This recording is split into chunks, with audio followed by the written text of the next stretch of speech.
Hello everybody, and welcome to today's class. So my name is Don, and I'm going to be the one who's doing our video today. My name, as you can see, is Don Van Antwerpen, but I'm also known sometimes as Kuma-sensei, so you can call me whichever you like. Today we are going to be going over the answers from our handout on the monologue that you were to listen to this past week. The monologue is titled, "Who Will Support You in the Future?" Now, I'm assuming you've all listened to it already, but if you haven't, this would be a really good time to go back and listen now. So before we go over the answers from this monologue, I want to talk to you a little bit about some of the differences between American and British English.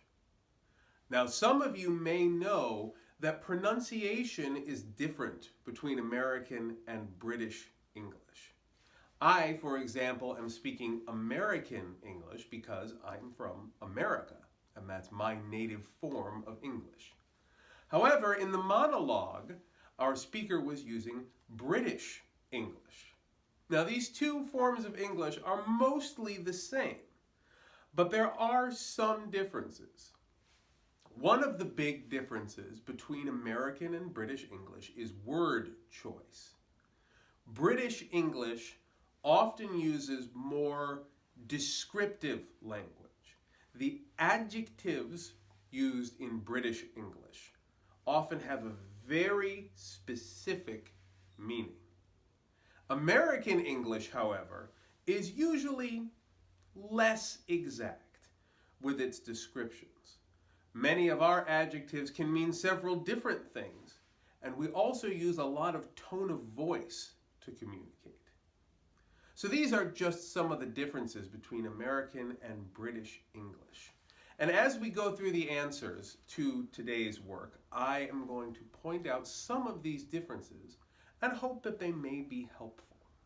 We'll also talk about how these are pronounced, and hopefully you can practice along with us. So let's go ahead and start going through our answers. So our first section is where we are choosing the correct word and the phrase that matches with it. We're also meant to practice our pronunciation along with it. Our first word that we're given is ample. Now the correct definition here is F. More than enough. Now the word ample is a very descriptive word. It means not just more than enough, but it describes a fullness, a big amount. The word ample is often used to describe things in terms of both size and quantity. So you can have an ample amount of something, to have more than enough of something. Or you can have an ample physical object. For example, I have an ample beard. That is to say, I have a very large beard. I don't, but that's one way you can use it. So the word ample has multiple uses. Now let's talk about the pronunciation. If you can watch me, the pronunciation is pretty simple. Ample. A-M-P-O. Pretty easy word, I think, and one I don't think will give you any difficulty. Let's talk about number 2. The word here is credential. The correct answer is, of course, G. Proof of someone's abilities and experience. Now, it's interesting to note that the word credential may be a little more useful in British English than in American. In American English, the word credential is only really used for paper-based proof of something about yourself. So an ID card is a type of credential, or a college degree is a type of credential. Some paper proof that you have the authority or the ability to do something. Now, in British English, or at least in its usage in today's work, the term credential is used to describe the proof of your just ability to do a thing. It is a little less limited. So it's important to understand that difference, but here it is being used simply to say that you have the proof of the ability to participate in this system of pension. The pronunciation, of course, for credential is also pretty easy. Credential. Now you may have some difficulty with the ch sound because it's not credential, there's no E sound in there. Credential. Try that one more time. Credential. Let's talk about number 3. Decent. The correct answer, of course, to match with decent is H, satisfactory or reasonable. Now, it's interesting to know that the word decent often is used to mean morally good or otherwise nice when describing a person. So the term decent means satisfactory or reasonable, but it can also mean good in a moral sense. So to describe someone as a decent person is not simply to say that they're a satisfactory person, but to say that they are a morally good or kind person. So that is a different usage of it. Now let's talk a minute about pronunciation of the word decent.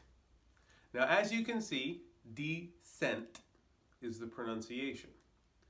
But the accent of this word can make a difference.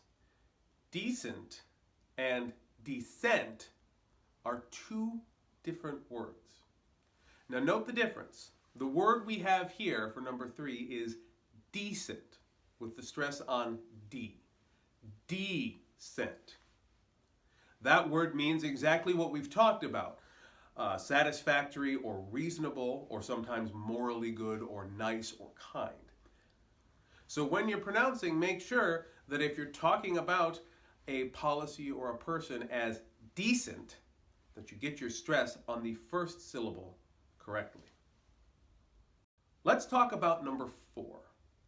The term for number 4 is era, or sometimes pronounced era, depending on your language and dialect of choice. It's both about the same. And the correct answer for number 4, era, is C, a period of time. It's also good to know that the term era, again, also pronounced era, is often used to describe very large periods of time. The term era often is used in science to describe large pieces of times, like the Triassic or Jurassic era, those times in which dinosaurs were around. To be used in the way it's being used in today's monologue is descriptive. By talking about an era, it's painting this as a big period of time. It may not be accurate, but it is poetic. Let's talk about number 5. The word is financially. Now the correct answer for financially is E, in a way that relates to money. So the term financially is pronounced exactly as you hear it, financially. And watch for that ch in the inside of it as well. Financially. That is the American way. I'm actually not sure if the British pronounce it any differently. So the term financially is what we call an adverb. Now I want you to be careful when you're using it, because financially is, like I said, an adverb, which means it describes other words in a way that adjectives don't. But it's not an adjective. So, a financial decision is different from financially correct. So pay attention to how that works. The different types of words, your grammar of this word is going to be important later on. Number 6 is the word guarantee. The correct answer to this, the matching phrase, is J, to promise that something will happen. Now, I think it's worth mentioning that guarantee is perhaps a bit stronger even than a promise. Because a promise is an individual's stating, a person says, I promise this will happen. But a guarantee is meant to be even stronger than a promise. A guarantee is definite. This will happen, 100%. A promise can be broken, and it may not happen the way you expect, but a guarantee is supposed to be completely exact, a 100% perfect promise that something will happen. So let's talk about how to pronounce it. Guarantee. Now in American English, guarantee is how you would pronounce that. You have the G-U-A-R at the beginning, but it's not guarantee. It's guarantee. Different variations within American English may pronounce this differently as well. You can hear everything from guarantee to garantie, which has a French spin on it. In different parts of the United States, words like this can be pronounced very different. I would suggest sticking with a standard guarantee. But as you talk to other English speakers, you may find different pronunciations. Let's talk about number 7. The word for number 7 is initiative. Now the correct answer for number 7, initiative, is B, a new plan or process to achieve something. So let's talk about this word initiative a little bit. It actually has a couple of different meanings. In today's monologue, the word initiative is being used as an independent noun, which means a new plan or a process to achieve something. However, you can also use the word as a noun that can be possessed. So it's possible to take initiative. When you use the word this way, it describes the quality of acting quickly and well, even before it was obvious that it was necessary to act. So, to take initiative might mean doing your homework a week before it's due.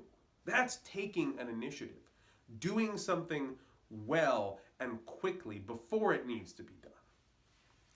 As for pronunciation, it's again a very simple word, initiative. Mind the ending V sound. It's not initiative. There's no U, no vowel on the end here. Katakana will get you into trouble with a word like this. Initiative. Just cut it off at the end there, and you'll do well. Let's talk about number 8. The word for number 8 is myth. The correct answer is A, commonly believed but false idea. Now it's worth noting that the term myth can be used as it is in the monologue today to talk about an idea that is often used but is generally false. However, myth has a bigger meaning than that. The word actually means ancient cultural or religious stories. So you can talk about anything from your cultural history that is involving characters or stories that may or may not be real, but are still ancient and old and very important. Those are also known as myth. Now the pronunciation for myth can be a little tricky. The first part, meh, is easy enough, but you want to make sure you're not saying me or ma. You got to get that I sound. I. Not E, not ah, but I, right up in the front of your face. And it ends with f. You stick your tongue through your teeth and blow a little air, and that's it. Myth. That's all. You can do it. Let's talk about number 9. The word is participate. And the correct answer is I. to become involved in an activity. Now this word is pretty straightforward. There's nothing special I can really teach you about it. It is exactly what it is. Participate is to be involved in something. So if you understand that, you understand the word. Good job. Pronunciation, also pretty easy. Participate. Now this one may be difficult for Japanese speakers because it has a lot of hard consonant sounds and very few vowels. It's not participato. There's no o sounds anywhere in it. So this may be a little bit of a tongue twister. Chotto basagasa bakahatsu. But I think you can do it. Participate. Try it one more time. Participate. Let's talk about our last word in this section, which is savings account. Now the correct answer here, of course, is D, an arrangement to keep money in a bank. Pretty general, but let's talk about what a savings account is. In the West, at least, most banks have two types of accounts that you can have: checking and savings. Checking accounts are the normal sort of bank account that everybody has, where you put money in and you take money out whenever you need it. But a savings account is one that you open with a bank and you put money in, but there are limits that tell you how much you can take out, if at all. And in exchange for this, for not being able to get your money all the time, you earn what's called interest, which means that the money in your account will grow bigger by a certain amount every year if you leave it there. So if you keep it in a savings account, you'll have more money later.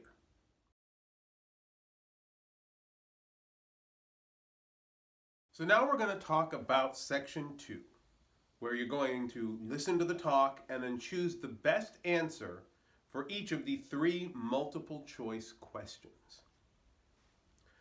Question 1 says, according to the passage, why were people in the old days lucky?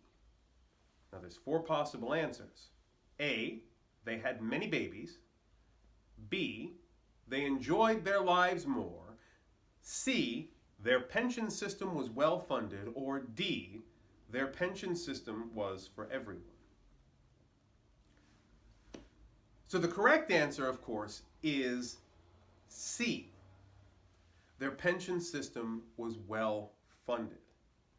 Now it's possible that some of you may chose D, which says that the pension system was for everyone, but the correct answer is C. So you want to listen carefully and make sure you understand the distinction, understand the difference. The first paragraph in your monologue mentions that there is not enough funding, and that is the key point of most of this monologue. So that's your starting point, and that is the correct answer for number 1. Let's look at number 2. Number 2 talks about the myth of the pension system. The question is, what is the myth of the pension system? And again, we have 4 possible answers. A, your current contribution supports your future. B, your participation needs to be for a given amount of time. C, the system is not a savings account. And D, the system does not promise you a certain amount of money. The correct answer is A. Your current contribution supports your future. Now that is the myth of the pension system. And let's remember what the term myth means. It refers to something you thought was true, that many people thought was true, but was not actually true. And in this situation here, the word myth is being used in a much more general form, like we talked about earlier. It's the idea that if you put money into the pension system, you'll have money when it's time to get out, when it's time to retire. Now, we'll talk about this more a little bit later. But we heard in the monologue that this is not actually how it works. You might think you put money in and you get that money out when you retire, but that isn't how it works. Your payments are not added to your own account. They get added to the great pool of money that everyone takes from when they retire in the same amount. So when you retire, if the previous generations have used up all the money, no matter what you put in, you won't have any left when you retire. The only thing you get by paying into the system is the ability to take money out again when you retire, if it's available. Let's talk about question number 3. Question number 3 is for you students that are fans of math, because we have 3 graphs to look at. So we look at the graphs and we ask which population age distribution is ideal for a pension system. Our choices are A, B, C, or D, which is none of the above, none of the 3 graphs. The correct answer is graph A. For the pension system to work correctly, there needs to be a lot of younger people and fewer old people. That way there's a lot of people contributing and few taking. That's how it works.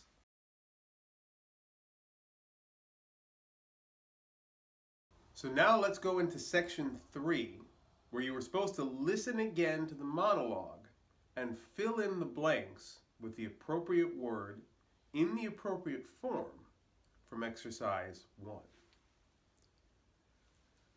So if you want to listen again, you can go back to your file and listen again. I'm going to just go over the answers in order so that you know, and the correct form that they should be in. Number 1 is financially.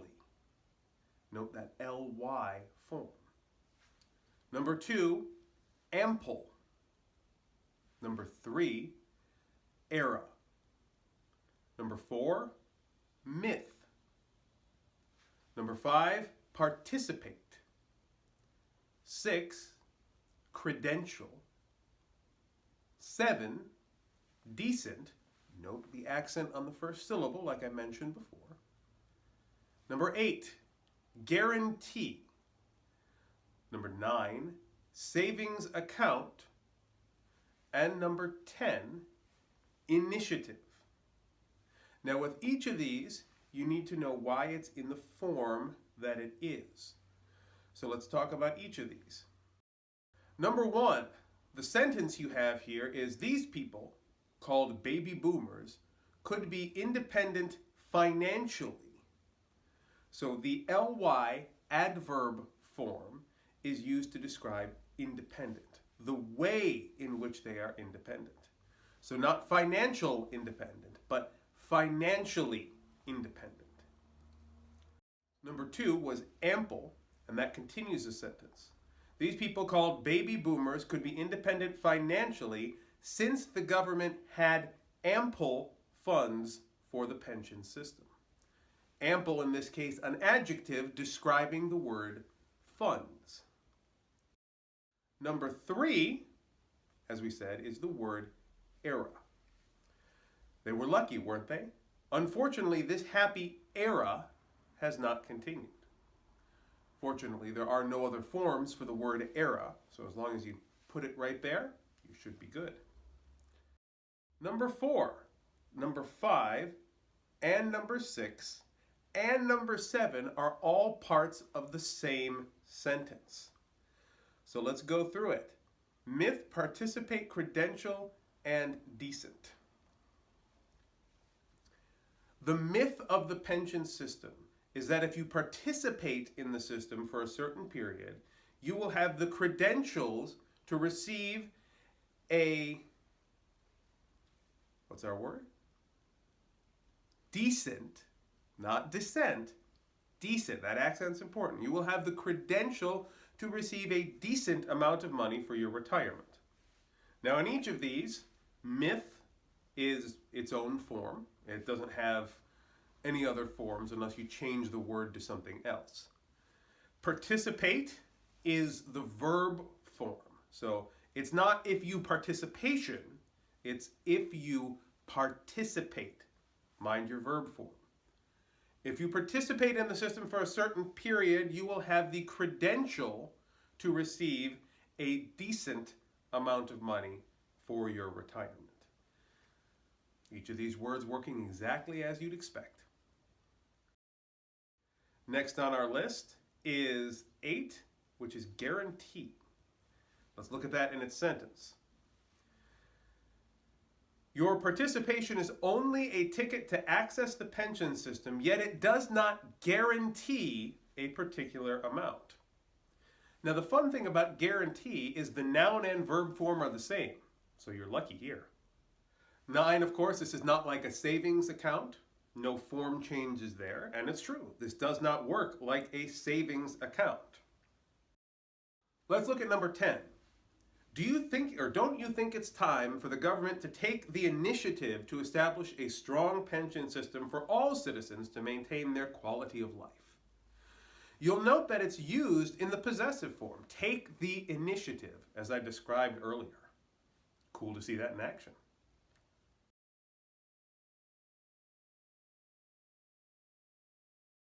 So now that we've gone through all of the answers on the handout, there's one last section to talk about, and that's the part called critical thinking and speaking. Now, this section in our handout talks about different ways to make and save money. These are pretty easy things to talk about, so instead, I want you to think about something a little bit different. We talked earlier about the differences between American and British pronunciation. But it's also worth noting that there are differences between American and British and Japanese pension systems. So I'm going to take a little bit to tell you about how pension systems work in America. And I think it might be fun after that for you to get together with some of your friends and try to figure out which system, the American, the British, or the Japanese, is best. So in places like Great Britain, and very similarly in Japan, the pension system works just as it was explained in the monologue. It's a system where everybody pays into it, usually every month. And when you retire, you take a certain amount of what's available when it's your turn. What's interesting, though, is for people like me from the United States, our system is very different. Now, you may not know this, but the American system of government is both crazy and very complicated. So our pension system is called Social Security. And, like in Great Britain and in Japan, it requires that everyone pays into the system. What's interesting is that, unlike in Japan, where you have a pension bill you have to pay every month, in America, it's taken automatically out of your paycheck by your employer. So no matter who you are, if you're working in any job, a Social Security tax is taken out of your paycheck before you get it. So you never have to pay a bill. But there are some interesting side effects to this system. One of the big side effects is that not everyone in the United States is able to get payments from Social Security, the pension system, when they retire. People who live in the United States who are not citizens, so immigrants of just about every category, they pay into the system when they work, but they can't take out from it when they retire. Many immigrants, regardless of whether they came to the country legally or illegally, pay millions, even billions of US dollars in taxes and pension contributions every year, and they are never able to get any of that back. So let's put that piece aside. Even without that, you would think of it as being the same. It's just a big pool that people take from when they retire, but it doesn't work that way. In the United States, our government regularly takes money out of the pension pool to pay for other things, from spending on the military to money for corporations and businesses, even bonuses for government and elected officials. According to the law, This is taking a loan, which means they would have to pay it back someday. But so far, they haven't done that. It's also important to know that in the US, our Social Security, our pension system, isn't just a retirement system. This same pool of money also goes to make support payments for people who have suffered major disabilities or injuries and can no longer work. My own father actually takes in this way. Now, this is a good thing. We want people to have income even if they are disabled. Now, if the system is well funded and the government's not taking money and everybody's paying into it, this isn't a problem. But because of all the things I mentioned earlier, this gives us more people taking out of the pool, which makes this process even harder. So, in the end, most Americans of my age and younger, we don't actually expect to receive any payment from our pension system when we retire. And the big reason for this is the baby boomer generation, which we mentioned in the monologue. They are at their retirement age, and they are the largest generation in terms of the sheer number of people. And they are using the funds in the system faster than younger generations can replace them. So, we expect in America our Social Security system to run out of money long before people my age are able to retire. So it's obvious, I think, to you that I don't think this is a good system. But the unique features of the American system, which involve people with disabilities also taking from the system, everybody paying into it no matter who they are different twists on the system that are different from Japan and Great Britain. So take some time and talk about this with your friends and try to figure out which system you think is better.